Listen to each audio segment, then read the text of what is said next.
welcome to this presentation on glucose transporters or GLUT transporters. We will briefly go through what are GLUT transporters, the different types, the location in various tissues, and we'll specifically be focusing on the beta cell, liver, muscle, fat, and also the kidney. And we'll look at its mechanics and its role in glucose regulation. So before we begin, I highly recommend going through one of our previous presentations on insulin's effect on muscle, adipose tissue, and the liver. That presentation will provide more detailed information of the mechanism within the cell and also help in understanding this presentation. The link will be in the description below as well as in this video. All right, let's begin. So let's start out with what are GLUT transporters. So these are membrane-bound proteins that facilitate the movement of glucose from the blood into the cell. Now these cells could include a beta cell, a pancreatic beta cell, muscle cell, fat cell, and as well as the liver. These are uniports, so they transport glucose in a single direction. And it's done by facilitated diffusion, and that means it's transporting glucose down the concentration gradient from a high concentration to a low concentration. And this is done without the use of energy, so there's no ATP involved in this. There's many types of GLUT transporters. There's almost 14 different types of GLUT transporters, and we will go through 4 of them, and they are located in different parts of the body and in different tissues, and they all have different affinities for glucose. All right, so let's make a chart and go through each part. So we'll go to the topics will be GLUT transporters, the location or the tissues where the GLUT transporter is expressed, a Km value or Michaelis-Menten, which basically describes the affinity for glucose, and the dependency. So is it insulin dependent or insulin independent? And we'll explain this as we progress. So the first one is GLUT1. So this is a GLUT1 transporter, and this is located in the brain as well as the red blood cells. And its Michaelis-Menten or Km value is 1. So it has a low Km value. And this indicates that it has a high affinity for glucose. Basically, the Km value or Michaelis-Menten, this is an indicator of the affinity of a transporter for its substrate. So basically, the GLUT2 transporter's affinity for glucose. So if it has a low number, that means it has a high affinity for glucose. If it has a high Km value, it has a low affinity for glucose. So in this situation, it has a high affinity for glucose. And the dependency, so this GLUT1 is insulin independent. So that means it does not require insulin for its mode of action. It doesn't require insulin for glucose uptake. And we have to think about it that with the GLUT1, it's located in the brain, and glucose is very important for the brain. So we want that transporter to have a high affinity so it can uptake the glucose and allow our brain to utilize it. All right, next we have is the GLUT2 transporter, and this is located in the liver, the pancreas, and the kidney. If we're being more specific, it'd be located in the beta cell of the pancreas. Its Km value is 15 to 20, so it has a high Km value, so that indicates that it has a low affinity for glucose. And again, it's insulin independent. Remember that I mentioned it's located in the beta cell of the pancreas. So when we eat food, our blood glucose levels increase. And when it increases, the GLUT2 transporter becomes more active. So when it's more active, then it will allow glucose to enter into the beta cell, eventually leading to insulin being released to help bring down our sugar levels. When our blood glucose levels become stable or back to normal, then less glucose is entering into the cell, therefore less insulin being released. We will cover this in more detail with an example of the pancreatic beta cell as well. And finally, it's also insulin independent. I just want to elaborate a little bit more on the GLUT transporter's Km value and its affinity for glucose.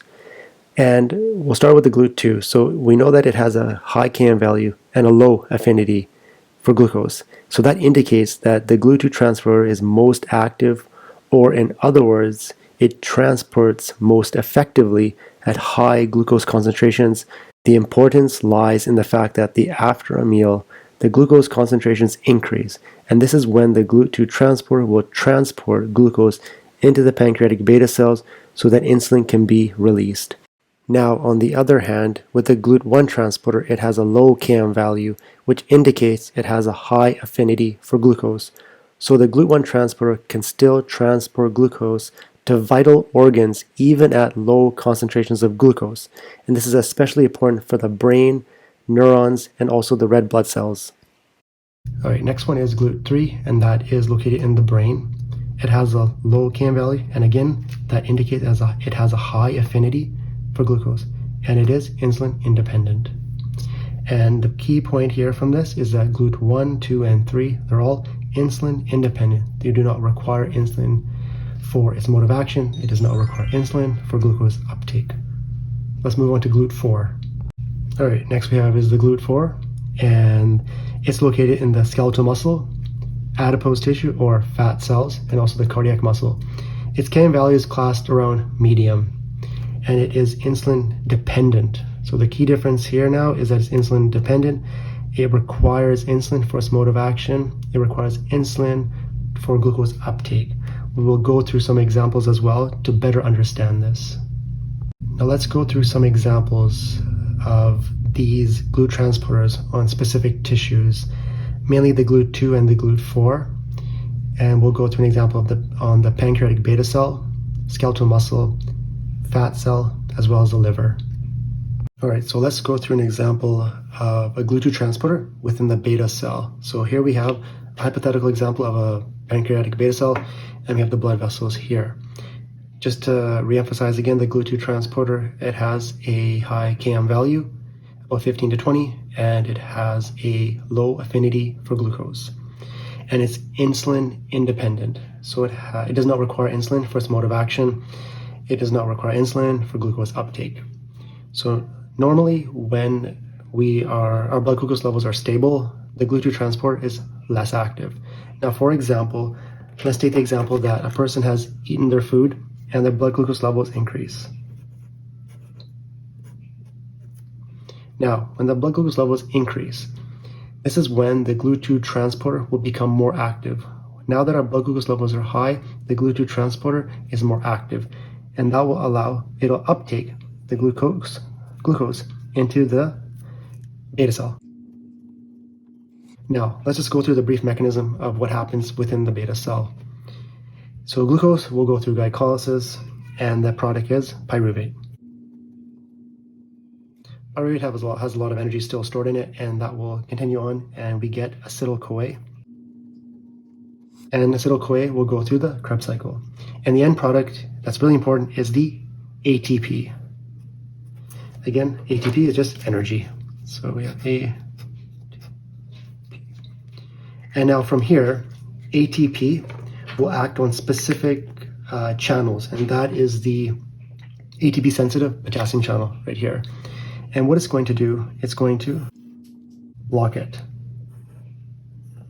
By blocking it, potassium can no longer exit the cell. And when it cannot exit the cell, what happens from here? Potassium levels increase within the cell. So we get depolarization in the cell. And what happens here? When this happens, this leads to activation of voltage-gated calcium channels. And when this happens, calcium enters into the cell. So we get calcium entering into the cell. And when this happens, this actually causes specific vesicles. So we have vesicles here, and these vesicles contain insulin. And that will cause these vesicles to dock at the cell membrane and release the insulin into the blood. Now, insulin's in the blood. It can then continue on to different tissues.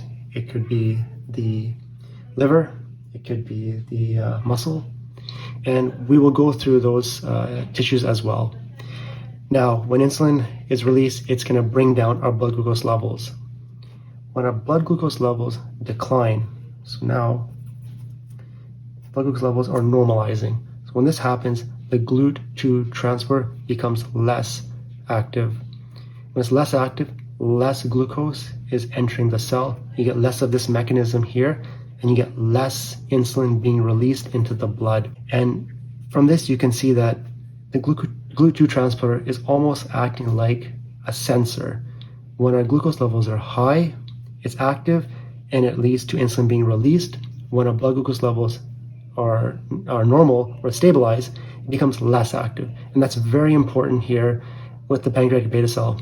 If hypothetically, if this GLUT2 transporter was always active, always bringing glucose in, this would always be leading to insulin constantly being released, and we would have the problem of hypoglycemia. So you can see that the GLUT2 transporter acts like a sensor. It's insulin independent, and it's only active when our blood glucose levels are high. So here we have the GLUT2 transporter within the liver cell. And again, the mechanism is very similar to what we saw with the pancreatic beta cell as well. When our glucose levels are high, the GLUT2 transporter is more active. So when we eat food, our blood glucose levels increase, and the GLUT2 transporter is more active, so glucose will enter into the cell. And again, it goes through the same process as what we saw with the pancreatic beta cell. So we get glycolysis, we get pyruvate, acetyl-CoA, and we also get ATP. Another thing is that we get a product of free fatty acids. And the free fatty acids can also come from the food that we eat, so fatty food. So from food. And with the free fatty acids, one of the end products is your triglycerides. So what we're actually getting here is ATP production. We're also getting lipogenesis.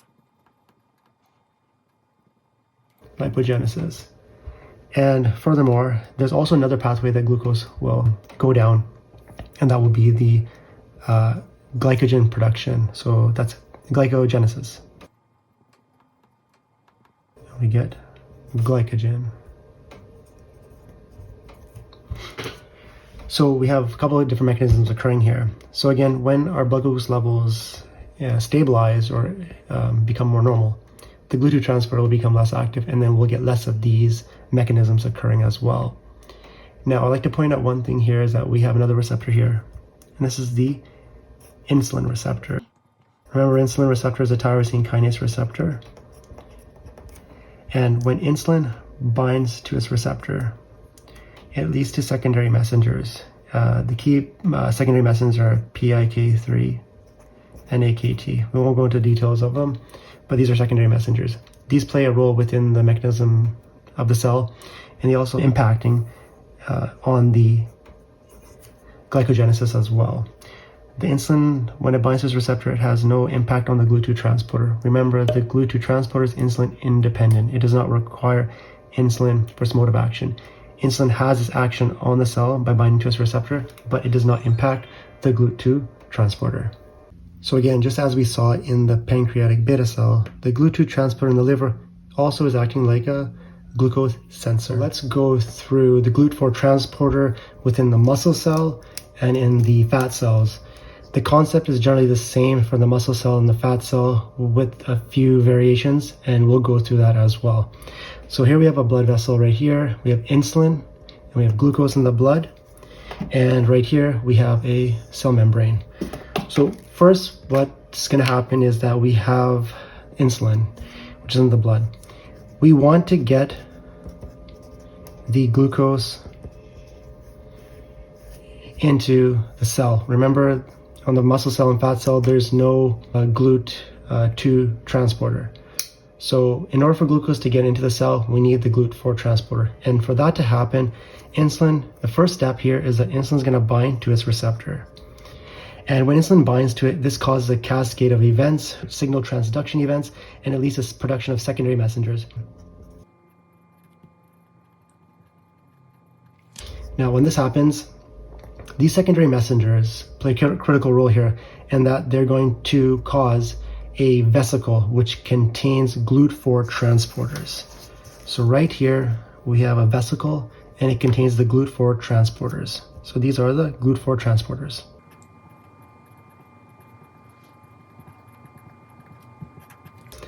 From here, this vesicle containing the GLUT4 transporters will translocate to the cell membrane, and it will embed the GLUT4 transporters into the cell membrane.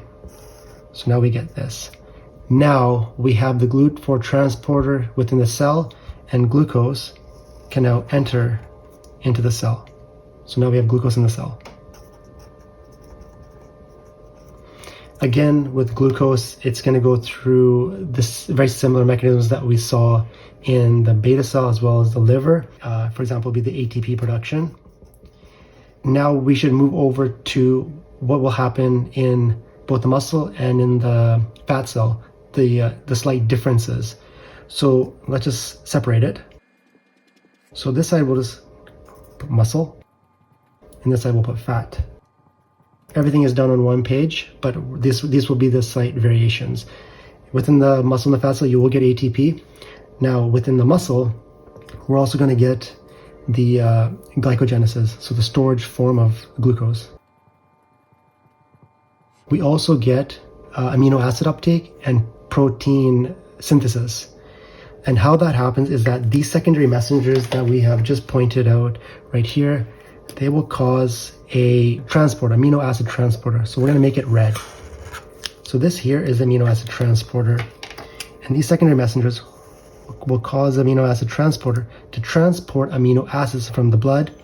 So we have amino acids, and this will allow them to come into the cell. Amino acids, this can come from food, from protein or meat that we eat, and the amino acids enter the cell.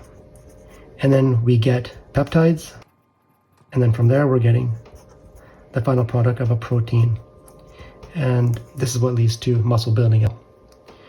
So after this, we also have in the fat cell a similar process occurring as well. And this, the secondary messengers will impact another transporter, which is the fatty acid transporter in this case. So we have that transporter right here. And we'll just draw a line here that secondary messengers are impacting here. And we have free fatty acids. Again, the free fatty acids could come from food, and that will enter into the cell. Now that we have free fatty acids in the cell, this will lead to production of triglycerides, which is basically lipogenesis. So overall, we're getting ATP production. In the muscle cell, we're getting glycogenesis, we're getting amino acid uptake and protein building. In the fat cell, we're getting fatty acid uptake and then making triglycerides. And then finally, lipogenesis. To re-emphasize, the muscle cell and the fat cells contain no GLUT2 transporter. It's the GLUT4 transporter that's responsible to bring glucose into the cell.